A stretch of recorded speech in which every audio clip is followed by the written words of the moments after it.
Folks, thank you for joining us at Cross Politics. Thank you for listening to our show. For this segment, we have a special guest, Russ Fulcher, down in the Boise area, southern Idaho. And thank you for joining us, Russ. My pleasure. Thanks for having me on. Yeah, and so just to kind of give an introduction for Russ, he you actually grew up in the Boise area, went to Meridian High School. You earned your bachelor's and master's degrees at Boise State. Unfortunately, I'm a Vandal, so we already have a little contention here. Oh, it's all friendly. It's all friendly. During your 24 years in the technology sector, you worked for, let's say, Micron. Where else did you work in the technology sector? Micron Technology, Preco Electronics. Those were the two companies that I worked for, both Idaho-based tech companies. Very good. My dad was he worked in the semiconductor business for 30 years. He started off at Texas Instruments and then ended up for Hyundai Semiconductors up in the Northwest. That's what actually brought us to the Northwest. So I'm very familiar with kind of Micron and Sure, what you were doing there. So, and then you also ran against the incumbent Butch Otter in 2014, and you narrowly lost that primary.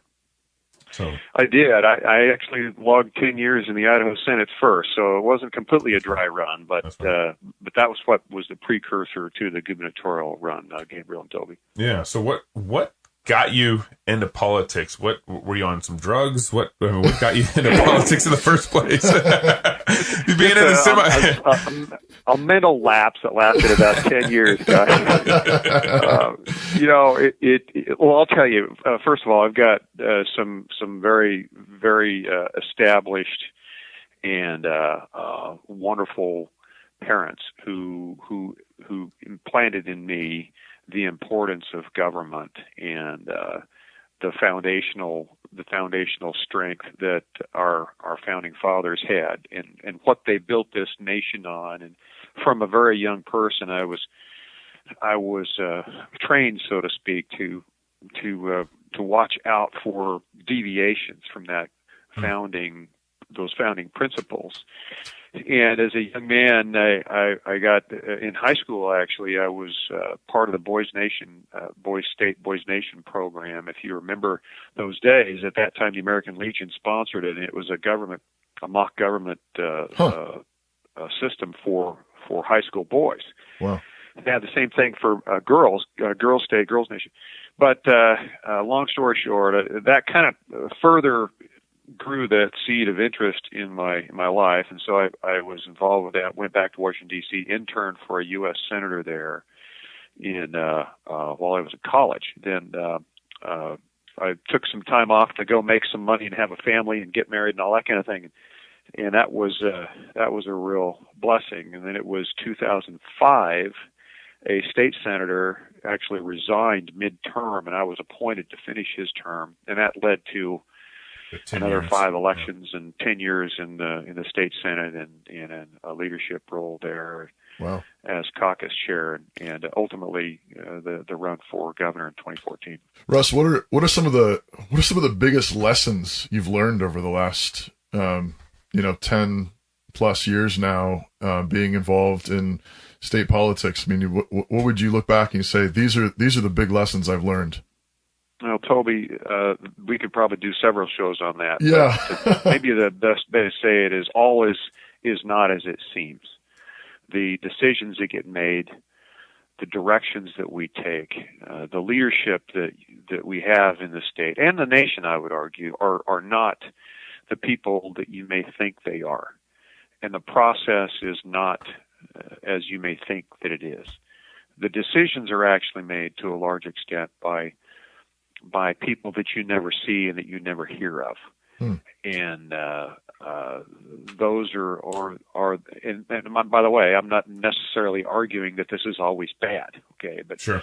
But it's just not as it seems, and there are very, very powerful entities that typically have to do with economics, typically have to do with strong interests with state taxpayer dollars that are very active behind the scenes and they're the ones who largely make the decisions, at least with our current and recent leadership within the state of Idaho. And I can give you a number of examples of that. Yeah, I was going to say, can you give us like one practical example, just so we kind of know what that looks like? Sure. We have a health exchange in the state of Idaho that complies with Obamacare to a large extent because of the insurance industry. And the insurance industry saw an opportunity to have what they sell as mandated, and they jumped on that in a way that I have never seen in 10 years, and put forth such an incredible effort to get that done. The state of Idaho actually complied with Obamacare back in 2011 as a result of that. Right. Now, I've thought about this. Actually, me and Toby were talking about this offline before interviewing you. And if I was governor, I don't know. I'm against Obamacare for sure, and those kind of federal mandates, big time. But at the same time, I don't know what I would have done. Would I have like taken initiative and said, okay, well, if we're gonna have Obamacare, it might as well be state run, or kind of throw it back to the feds and then let them run it in my state. Maybe those are the wrong ways of pitting the issues, but I don't know what I would have done there.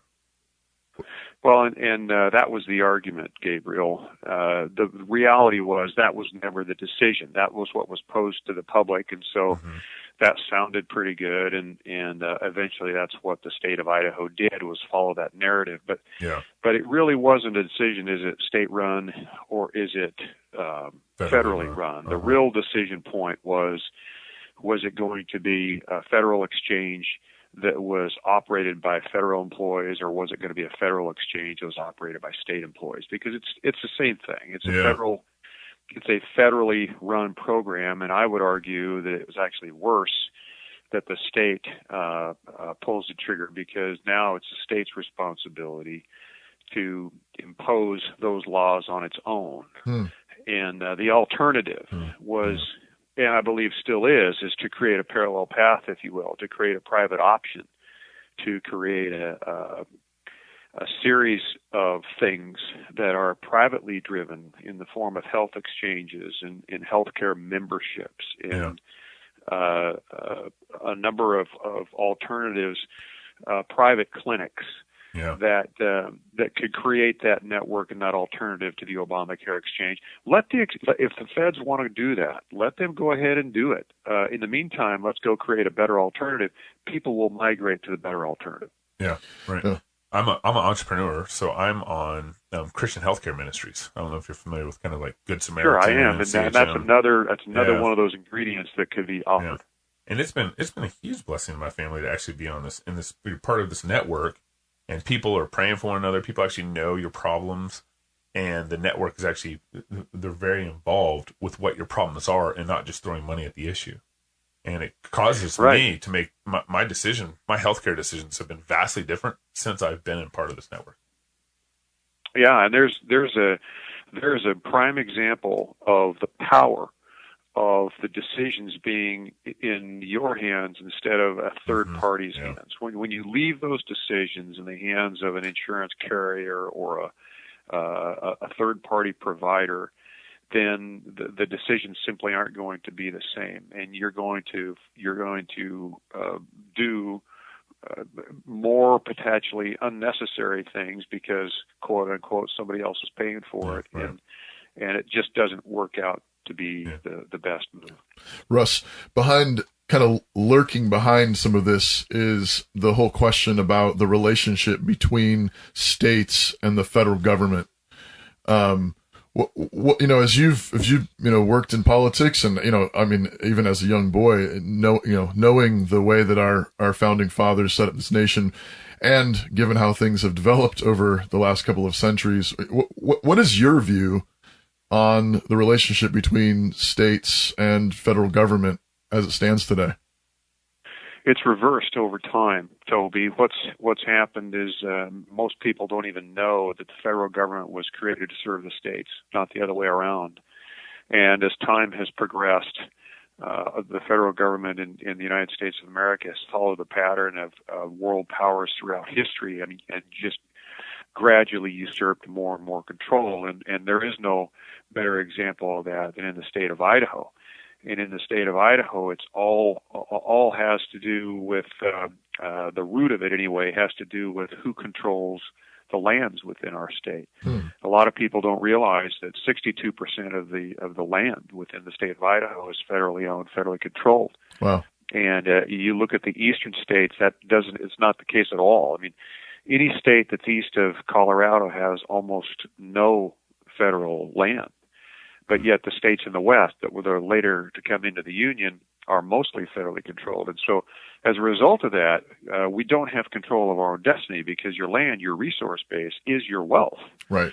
And so you take 62% of the wealth off the table to begin with, and then you add more restrictions to that wealth with in the form, say, of the Endangered Species Act, for example. Well, you can't do this with the land because it might hurt slick spot peppergrass. Or you can't do this because it could hurt the wolf population. You can't do this because it may damage the spotted owl habitat or whatever. Right. Well, the next thing you know, you've limited the people's access to their own wealth. But the federal government will say, but that's okay, don't worry about it. We're going to offset that with this little thing called PILT. PILT is an acronym for Payment in Lieu of Taxes. Because the federal government controls most of our land, we can't tax it and can't really use it for the most part for any kind of economic purpose. We actually get federal subsidies. Right. And that may sound okay on the surface, but what happens when we get a federal subsidy is every time you get a subsidy, there's strings attached. You have to obey the rules of who provides a subsidy. Right. So unfortunately, the federal government controls the state of Idaho in a huge way. More than 36% of all the state budget comes as subsidies from a federal government. They're not only broke, but they're broken. Wow. Right. And don't we end up using a lot of that subsidy to fight the forest fires that are created? Sure. Yeah, it turns into it's a very good observation. It turns into a lose-lose scenario. So then we don't manage things like our timber, and it becomes diseased. It becomes riddled with undergrowth. It's tinder for lightning strikes or whatever. Yep. And then the next thing you know is we're spending state and federal taxpayer dollars to fight something. And the discharge in the carbon footprint from a massive wildfire will emit as much, if not more, carbon into the atmosphere as all the automobiles in the nation over the course of a year with just one big wildfire. So it's really a lose-lose situation. So the obvious question: somebody who's thought about running for governor, not just thought about it, did it. On your list of things, so you see this as a problem, obviously.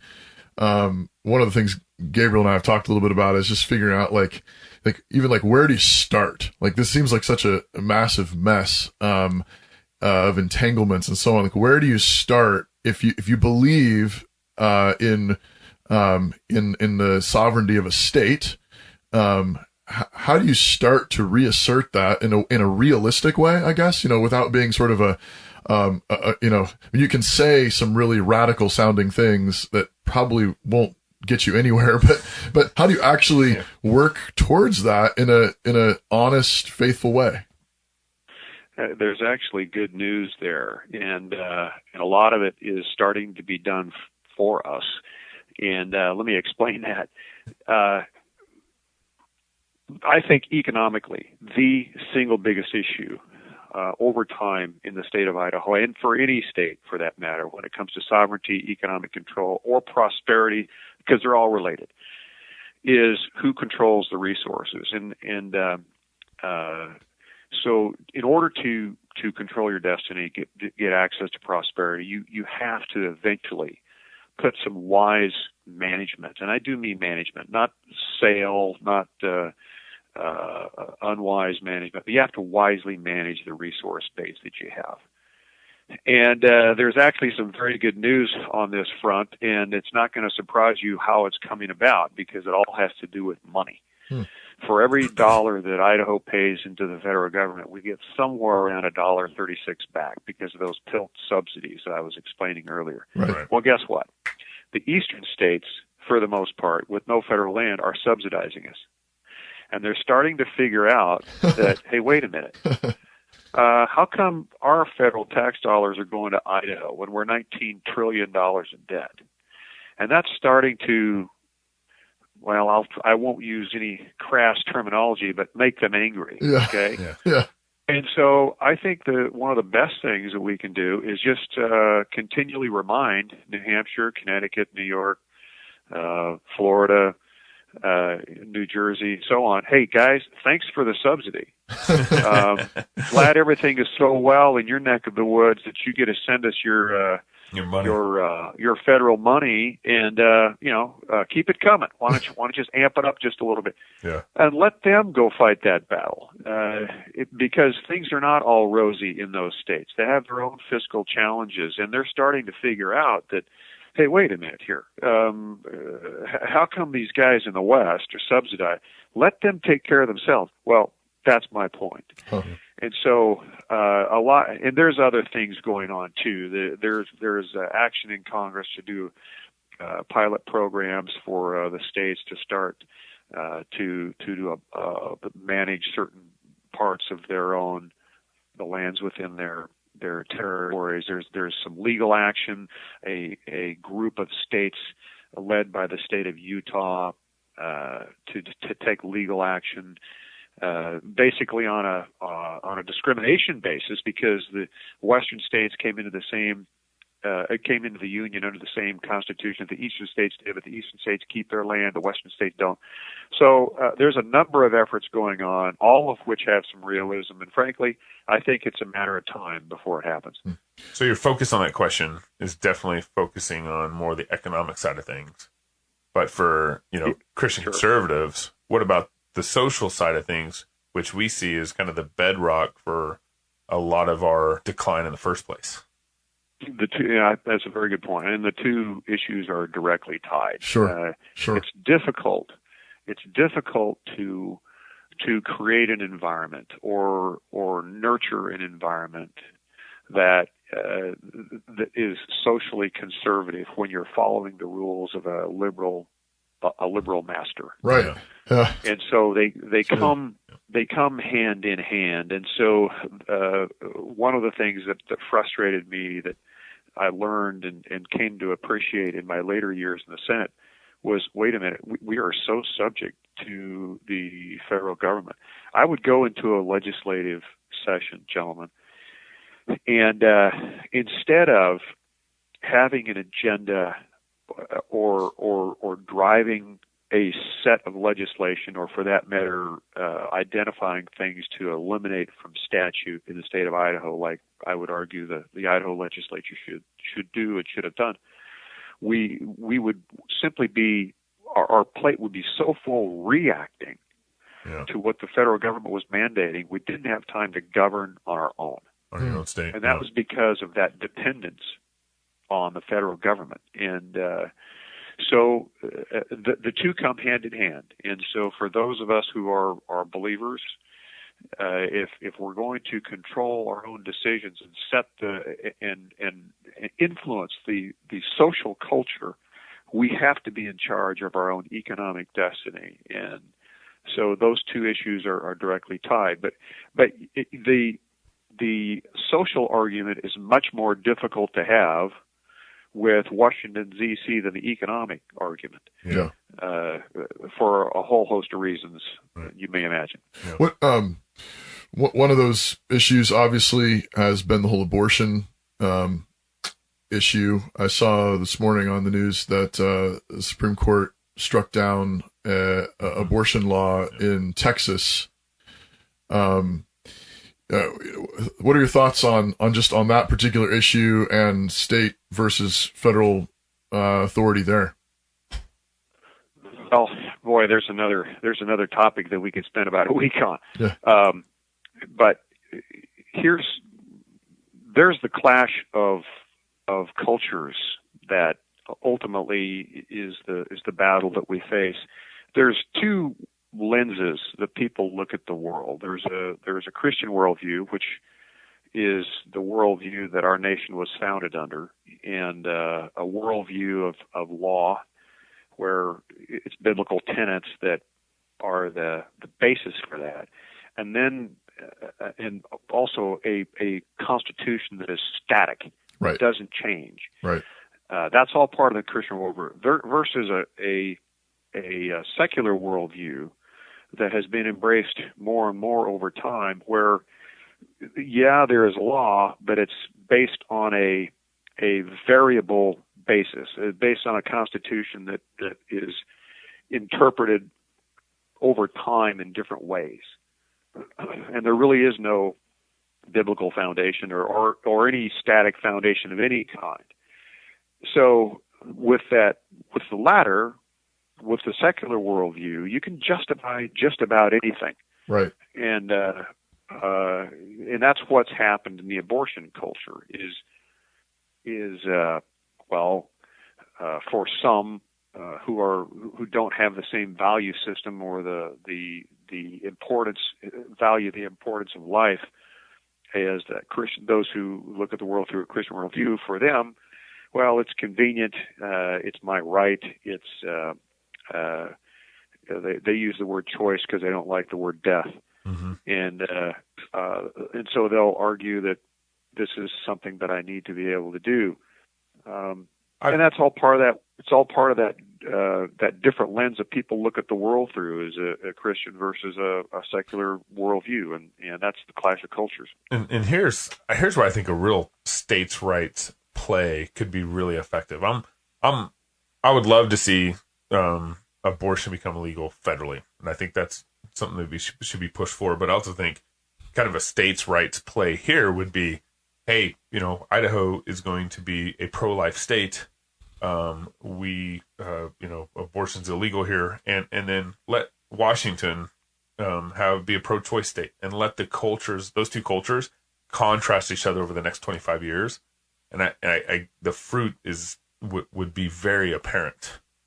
And if we were able to just do what Colorado and the state of Washington are doing with the marijuana laws, they're basically kind of nullifying federal laws. Yeah, they're like, whatever. for ganja, for a high, but we, for some reason, we refuse to play that game with where it really counts, with abortion. As you teed up that topic, that was the example that was coming into my mind. There's another prevalent one. It's immigration. Right. The federal government is ignoring its own laws in Arizona and New Mexico, some of these border states, right, with immigration, and selectively enforcing only the ones that they want to enforce, not what's on the books. And so it is a good point. But here a few years ago, Arizona took a stand that, hey, look, since the federal government's not going to enforce immigration laws, we're going to. And that did wind up going to court, and they lost a part of that argument. They also won a part of that argument. And I think what you bring up, Gabriel, is a very good point. It's going to take some leadership from the states. It's going to take some challenges from the states. Texas is putting one of those out there. Governor Abbott. And frankly, there's only a handful of states that I think still have the demographic that can pull some of that off. Texas is one of them. Idaho is one of them, because we have a population. We have a constituency in our states of enough people who still have the common sense and the reverence for the Constitution in a way that says, hey, wait a minute, things have gotten so crazy, and the federal government is so far off the rails, right, that darn right the state needs to stand up here, okay? Because if they don't, who else is going to? And Texas has shown some signs of that. I think there's the potential of doing that in Idaho as well. Yeah, I think I'd agree with you there for sure. I was actually born and raised in Texas, as I mentioned offline. I'm not going to. He's cheering over let me here, remind Russ. He's waving a flag right now.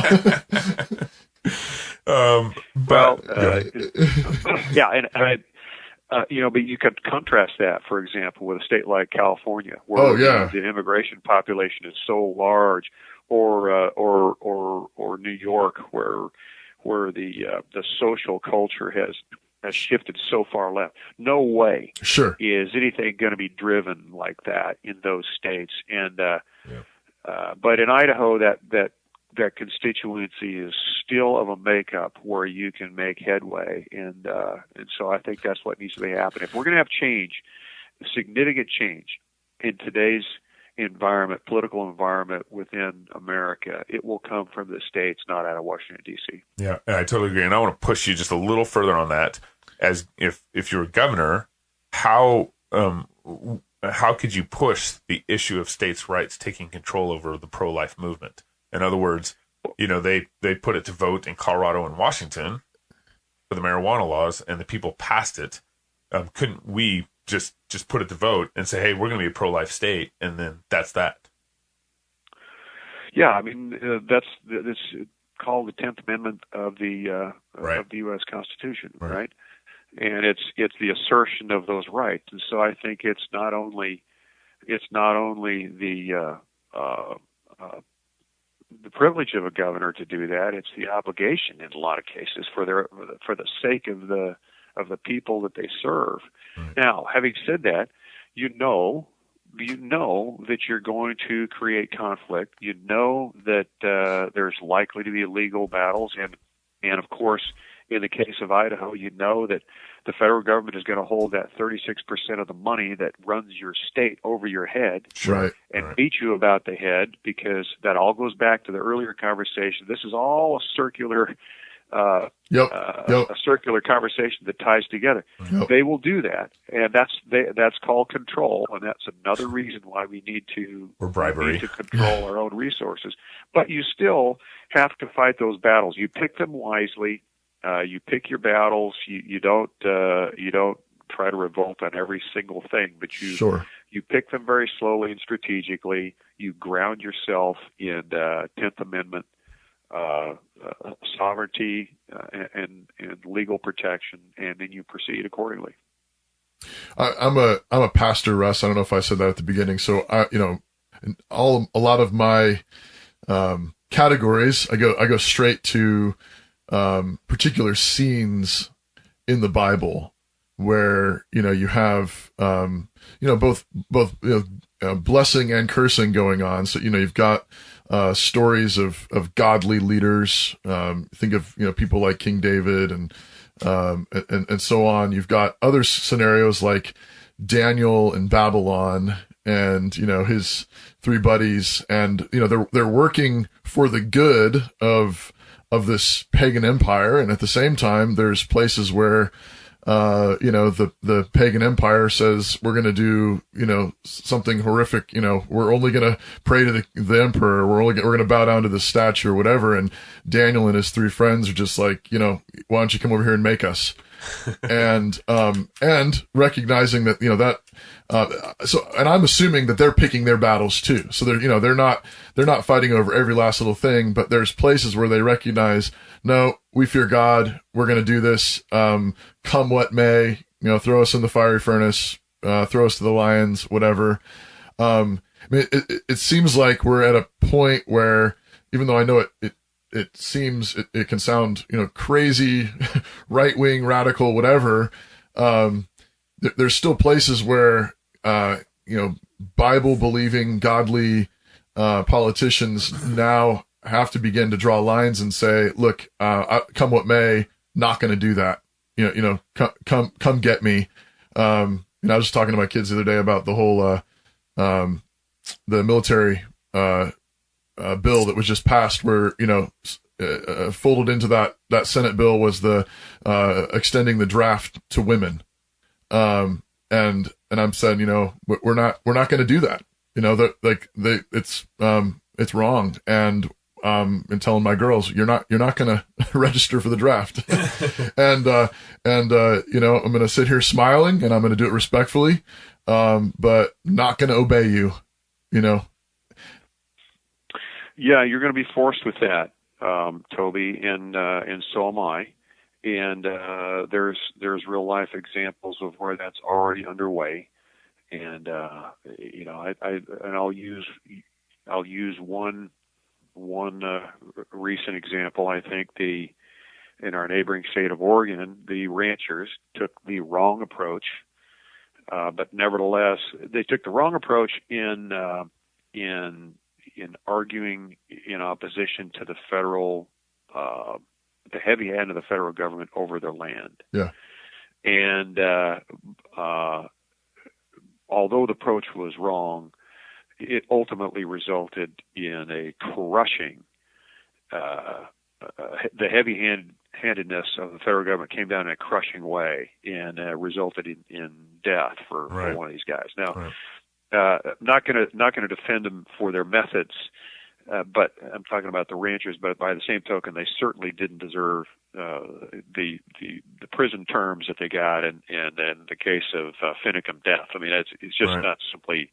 It's not worthy of that. Okay. Right.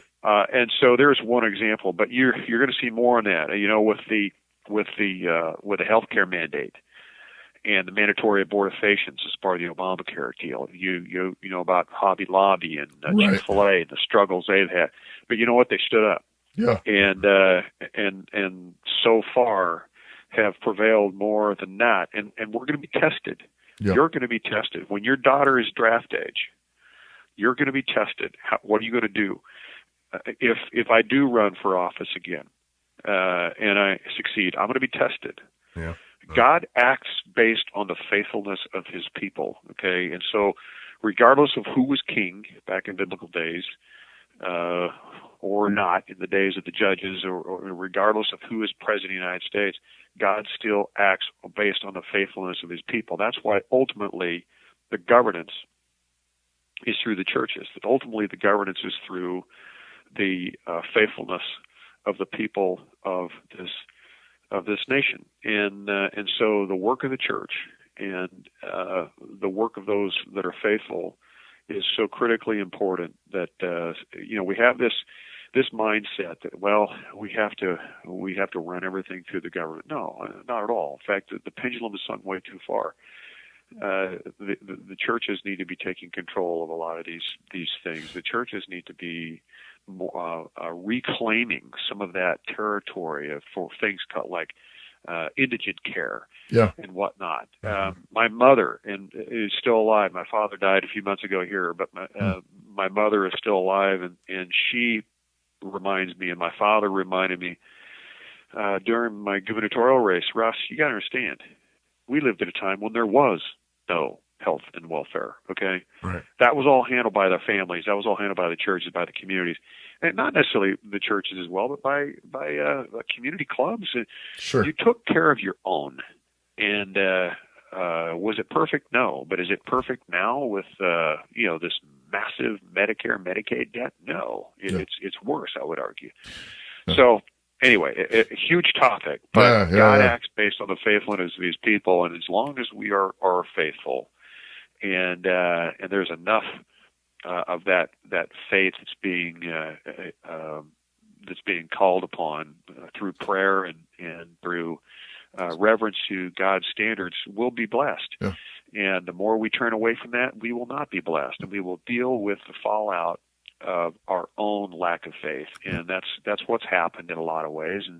And America is being tested. And will people get on their knees and be reverent to what's the foundational purpose of this nation and founding or not? What?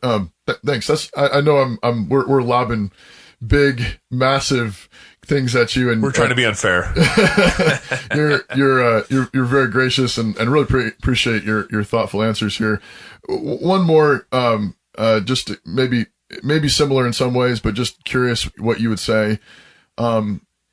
What difference does it make for you? What difference would it make for you if you were governor, or just even as a state senator? What difference does it make for you that Jesus died, rose again, ascended into heaven, and sits at the Father's right hand?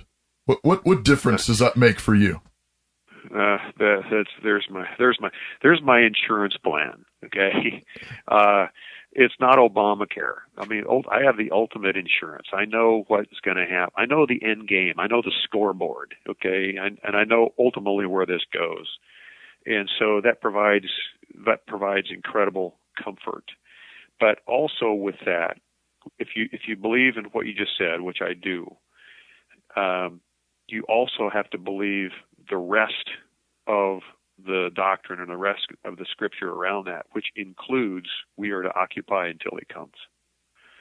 And so it comes as a package.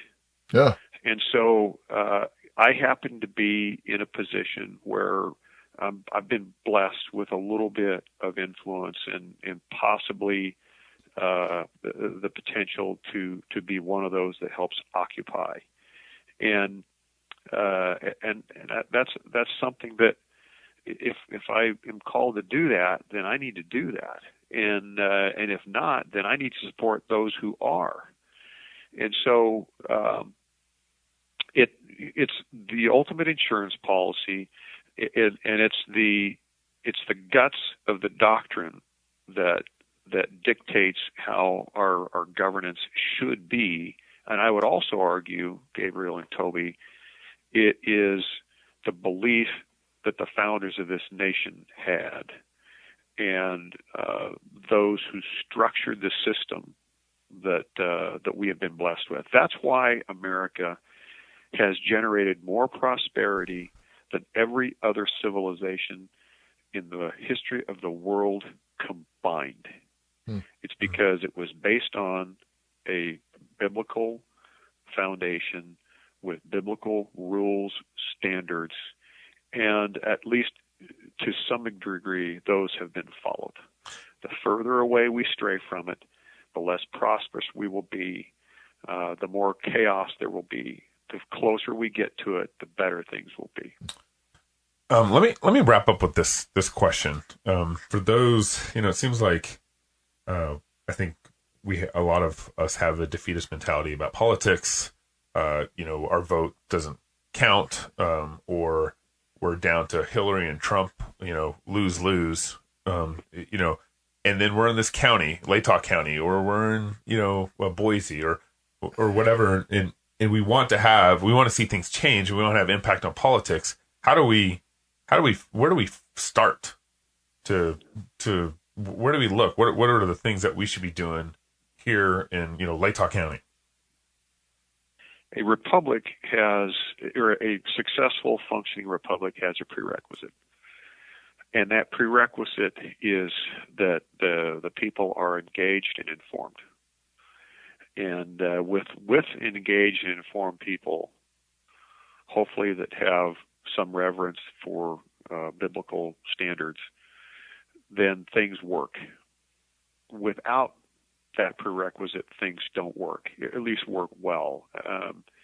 And so the answer for the people of Latah County is the same as it would be for Boundary County or Franklin County or Ada County or any other county or state. And that is to be informed and engaged. In the race that I had, I made no secret about who I was, what I stood for, what was important to me. And for a number of reasons, I got a very, very late start. I was only in the race for about 7 months, and there were reasons for that. That wasn't the plan. But I was only out there for 7 months with very little money, really. I mean, comparatively speaking. Right. And in that 7 months came within just a few thousand votes. Remember, there's 1.6 million people in the state of Idaho, and we were just a very, very, very close. Yeah, you were close. To prevailing in that race. That tells us that there certainly is hope for those who are in a godly mindset with that type of motive to be successful. We did very well in Latah County, as I recall. Okay. So the roots are there. People realize that things need to change. And so there is hope, and there's answers for the struggles that we face. It is just better off for everyone, whether you're of faith or not. When I interviewed Ted Cruz a number of months ago, and one of the things he said in the interview was there was, I believe, 54 million Christians who did not vote in the last presidential election. Now, I don't know how to verify that stat, but if that's true, that there's all these people sitting on the sidelines not engaged, well, I mean, we could drastically be changing the scenery. If Christians were participating, being active and actively voting, and then if they're active voting in the right ways based off biblical conscience, our decisions would not be Trump or Hillary at this point. and I feel like I think you're kind of getting at it a little bit, where it's like, if engagement and not sitting on the sidelines for those who really should be leading society in the first place, that's occupying. Yeah, occupying. Right. I mean, if there's 54 million Christians that did not vote last election between Romney and Obama, I mean, that's incredible numbers for actually having impact. It's like the evangelical vote still matters, but only if we participate. It doesn't really matter anymore. We got Trump as a conservative nomination. So here's a probably you're going to think is a really goofy response to that, but okay. My kids are older now, but when they were younger, we'd try to take them to a movie periodically. There's a movie called Bug's Life, came out back in the 90s. And I remember that. Yeah. There's nothing particularly special about that, but the scenario you just posted popped that into my mind. In that movie, you may recall the grasshoppers they were the villains. They were the rulers, and they would rule over the ants in a major way, and they were very abusive to them.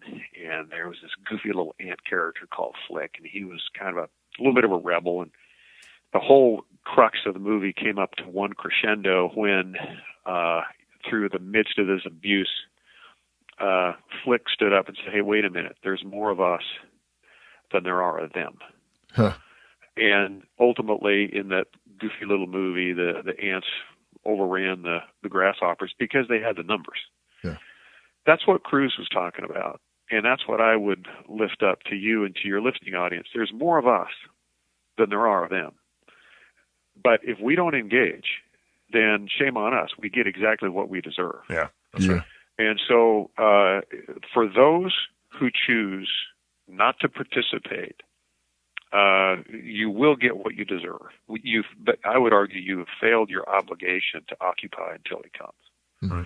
So, amen. Once again, it goes back to: is there a faith base strong enough remaining within our state, within our nation, to right the ship? Right. I would argue that there still is, but we have to pick up our responsibilities and execute on them.